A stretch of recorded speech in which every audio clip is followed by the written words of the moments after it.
Latest programme కోసం bell icon ని click చేయండి. దేవుడి దీవెనని పొందండి. పరిశుద్ధాత్మ తండ్రి దేవునికి మహిమ కలుగును గాక. ఆమేన్. ప్రియమైన దైవజనులారా, ప్రభు క్రీస్తు యొక్క మిత్రులారా, ఈరోజు శుక్రవారం మార్చి నెల 27వ తారీఖు. యేసయ్య ఈరోజు మనందరితో మాట్లాడుతున్నారు. పునీత యోహాను గారు రాసిన శుభవార్త నుండి 10వ అధ్యాయము వచనములు 31 నుండి 42 వరకు. యూదులు ఆయనను రాళ్లతో కొట్ట ప్రయత్నింపగా యేసు వారిని, తండ్రి వద్ద నుండి మీకు అనేక సత్కార్యములు చూపితిని, వానిలో దేని కారణమున నన్ను రాళ్లతో కొట్టుచున్నారు అని అడిగాను. అందుకు యూదులు, నీవు మనుషుడివై ఉండి దేవుడునని అనుచున్నావు, కావున దేవదోషణం చేసినందులకు నిన్ను రాళ్లతో కొట్టుచున్నాము, కానీ సత్కార్యం చేసినందుకు కాదు అని అనిరి. అందుకు యేసు వారితో ఇట్లనెను, మీరు దైవములని నేను చెప్పితిని అని మీ ధర్మశాస్త్రమున వ్రాయబడి ఉండలేదా? లేఖనము నిరర్ధకము కానేరదు కదా. దేవుని వాక్కును పొందిన వారిని అది దైవములు అనుచున్నది. అట్లయినా తండ్రి నన్ను ప్రతిష్ఠింపచేసి ఈ లోకమునకు పంపెను.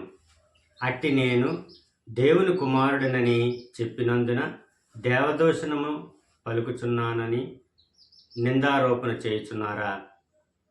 నేను తండ్రి పనులను చేయని ఎడల మీరు నన్ను నమ్మవద్దు, కానీ నేను వానిని నెరవేర్చుచున్న ఎడల మీరు నన్ను నమ్మకపోయినను నా పనులనైనను నమ్ముడు.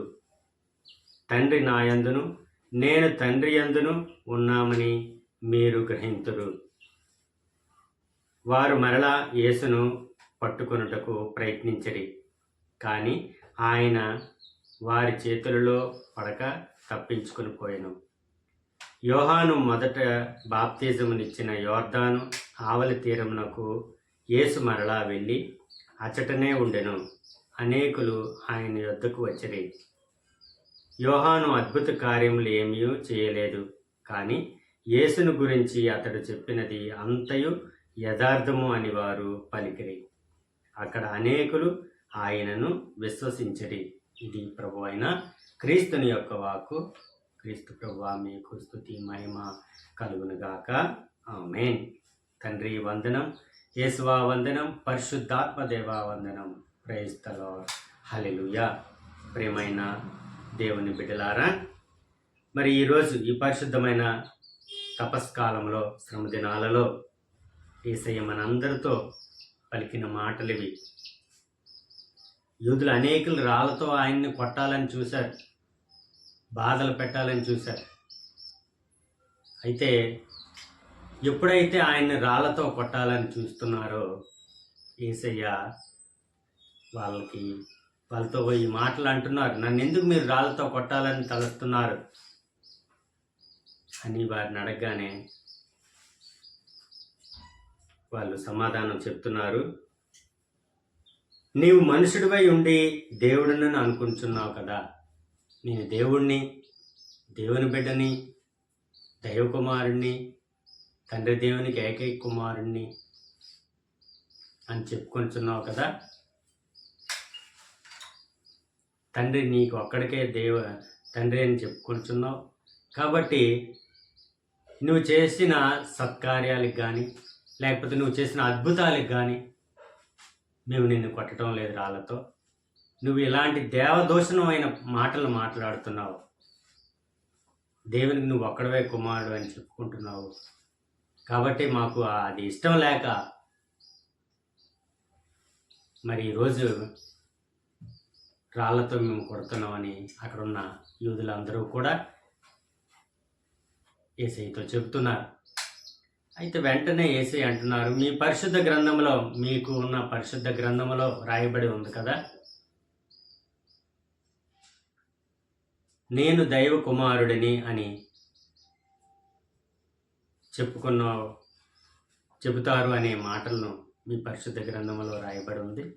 మరి దానిని గురించి మీరు ఏమంటారు? మరి ఆ పరిశుద్ధ గ్రంథంలో ఉన్న మాటలు వ్యర్థం కాదు కదా, తప్పనిసరిగా అది పరిశుద్ధ గ్రంథంలో ఉన్న ప్రతి మాట కూడా నిజమని మీ అందరికీ తెలుసు. మరి మీరు ఎందుకు విశ్వసించరు అని అడుగుతూ మరొక మాట కూడా అడుగుతున్నారు. నేను తండ్రి పనులను చేయని ఎడల మీరు నన్ను నమ్మవద్దు. నేను నా అంతటా నేనేది చేయలేదు. తండ్రి దగ్గర నుండి ఆజ్ఞ ప్రకారమే, తండ్రి చిత్తానుసారమే నేను జీవిస్తున్నాను. ఆయన చిత్తానుసారమే నేను అద్భుతాలు ఆయన చేస్తున్నాను. లేకపోతే ఏ కార్యమైనా తన చిత్తానుసారంగానే నేను చేస్తున్నాను తప్పించి నా స్వయశక్తితో నేను ఏ పనులు చేయలేదు కదా. అట్లీస్ట్ నన్ను మీరు నమ్మకపోయినా నేను చేస్తున్న పనులు బట్టి అయినా, నేను చేస్తున్న కార్యాలు బట్టి అయినా మీరు విశ్వసించాలి, నమ్మాలి. నేను తండ్రికి కుమారుడినని అని ఇలా చెప్పడం మొదలుపెట్టారు యేసయ్య ఆ యూదులతో. అప్పుడు ఇంకా వాళ్ళకు కోపం వచ్చేసింది. ఇప్పటికే నువ్వు దైవ కుమారుడు అని చెప్పుకుంటున్నావు, దేవుడిని అని చెప్పుకుంటున్నావు. ఇంకా అవి అన్నీ కాకుండా నువ్వు దేవుడి దగ్గర ఉండే మాటలు విన్నట్టు, దేవుడితో మాట్లాడినట్టు, ఆయన చెప్పినట్లు చేసినట్టు నువ్వు చెప్పుకుంటున్నావే అని ఇంకా వాళ్ళల్లో కోపం పెరిగి వాళ్ళని యేసయ్యని రాళ్ళతో కొట్టాలని ప్రయత్నిస్తున్నారు. కానీ వాళ్ళకి దొరకకుండా యేసయ్య వాళ్ళ దగ్గర నుండి తప్పించుకొని ఉన్నారు అని ఈరోజు మనకు తెలియజేస్తున్నారు. నేను తండ్రి యందు ఉన్నానని మీరు గ్రహింతురు. వారు మరలా యేసును పట్టుకొనుటకు ప్రయత్నించరు, కానీ ఆయన వారి చేతుల్లో నుండి తప్పుకొని పోయెను. ఈ విధంగా యేసయ్యను ఆ రోజుల్లో ఆయన్ను ఏదో రకంగా హింసించాలి, చంపాలి, కొట్టాలి, లేకపోతే అవమానించాలి, ఆయనలోని తప్పులు పట్టాలి అనే ఆలోచనలతో ధర్మశాస్త్ర బోధకులే కానీ, పరిసయ్యులే కానీ, యూదులే కానీ, సైనికులే కానీ, ఈ విధంగా ఆ చుట్టుపక్కల ప్రాంతాల్లో ఉన్న వారందరూ కూడా ఆయన కోసం ప్రయత్నించేవారు. ప్రియమైన దైవజనులారా, ఇటువంటి సమస్యలు, బాధలు అనేది అప్పుడే కాదు, ప్రభు క్రీస్తుకు వచ్చినవే కాదు, ఈ రోజుల్లో కూడా మనం వింటున్నాము. దేవుని వాక్యాలను, దైవ వాక్యాలను మనం ప్రబోధించినప్పుడైనా, వాక్య పరిచయం చేసినప్పుడైనా, దైవ సేవకులకైనా ఇలాంటి బాధలు ఇప్పటికీ కూడా వస్తూనే ఉన్నాయి. ఈ రోజుల్లో మరీ ఎక్కువైపోయాయి. ప్రపంచంలో చూసుకుంటే మనం అనేక మంది దైవజనుల్ని రకరకాలుగా హింసిస్తున్నారు, బాధపడుతున్నారు, అవసరమైతే చంపేస్తున్నారు కూడా.